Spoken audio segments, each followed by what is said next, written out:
Hello and welcome to Crash Course Metal Volume 2 Shock Rock, the most comprehensive docu-series on heavy metal and hard rock history ever made. We are here at the world-famous Rainbow Bar and Grill located on the Sunset Strip in Hollywood, California. This docu-series will focus on the pioneers of the shock rock genre that eventually led to the likes of Alice Cooper, the New York Dolls, Kiss, W.A.S.P, and of course Ozzy Osbourne. Take advantage of a buy one get one half off sale on killer t-shirts from CoastlineMall.com for all of our Crash Course Metal fans. You won't want to miss out. In this episode, we will cover the early history of Ozzy Osbourne, going back over 40 years to Ozzy's most infamous beginnings. You should probably put your kids in the other room because we are about to explore the origins of shock rock and the history of the most outrageous man in the world, Ozzy Osbourne.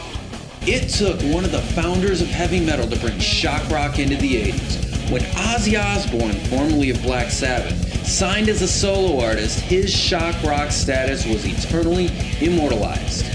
Ozzy thought it would be a good time to shock the record execs at a meeting by releasing some doves to fly around the room.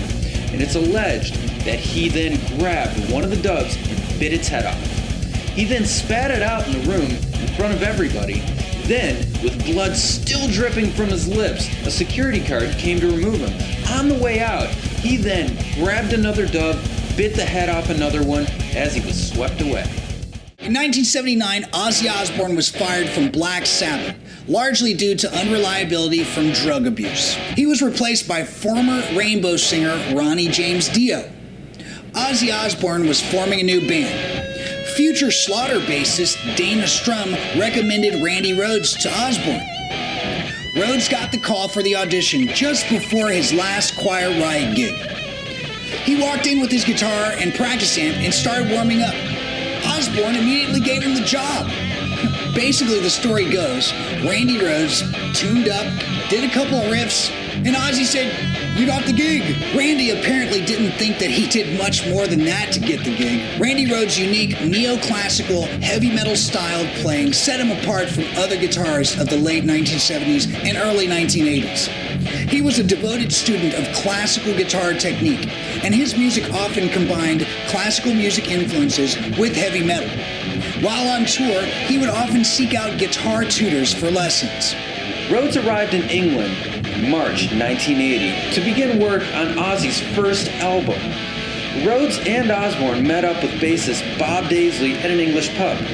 Osbourne heard good things about Bob Daisley's playing in Rainbow, so he asked him to join the band. Daisley accepted. Osbourne and company auditioned many drummers but were being pressured by the record company to start recording. Finally, the last drummer on their list, former Uriah Heep drummer Lee Kerslake, got the gig. They also hired keyboardist Don Airey, who had played with Osbourne a few years prior on the Black Sabbath album Never Say Die. They headed into the studio to record the band's debut album, Blizzard of Oz. Propelled by Rhoads' inspiring neoclassical guitar work and highlighting Daisley's contemporary lyrics, the album proved to be an instant hit with rock fans, especially in the USA. A second album, Diary of a Madman, was considered by some to be an instant rock classic and featured more of Bob Daisley's gifted songwriting and Rhoads' impressive guitar work. Randy Rhoads was ranked as one of the greatest guitarists of all time by Rolling Stone magazine. Its release was met with controversy, however. Although the songs were written and performed by the same four band members who created Blizzard of Oz, the internal album art and credits were seemingly given to Osbourne's new touring band, consisting of the singer and Rhoads, along with former Quiet Riot bassist Rudy Sarzo and drummer Tommy Aldridge, formerly of Black Oak, Arkansas. March 19, 1982.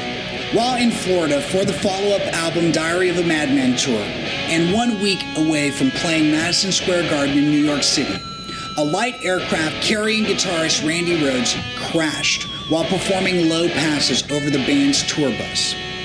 In a prank turned deadly, the left wing of the aircraft clipped the bus and crashed into a tree, and finally a nearby house, killing Rhoads as well as the pilot and the band's hairdresser. Despite his short career, he is cited as an influence by many contemporary heavy metal guitarists. In 1987, Ozzy Osbourne released the Randy Rhoads tribute album to commemorate the 5th anniversary of Rhoads' death. Looking for the perfect blend of entertainment and style? Look no further. Introducing CoastlineMall.com, your one-stop destination for DVDs and fashion apparel. Browse our vast collection, from the latest movie releases to the trendiest fashion must-haves. Shop securely and conveniently at CoastlineMall.com, where you can immerse yourself in the raw energy of music and fashion.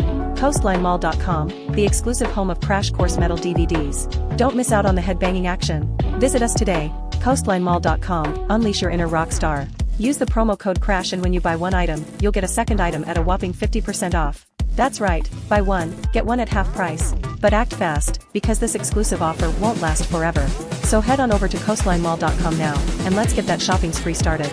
Remember, it's Crash for your exclusive deal. Don't miss out, CoastlineMall.com, where shopping and savings meet in perfect harmony. Happy shopping, everyone!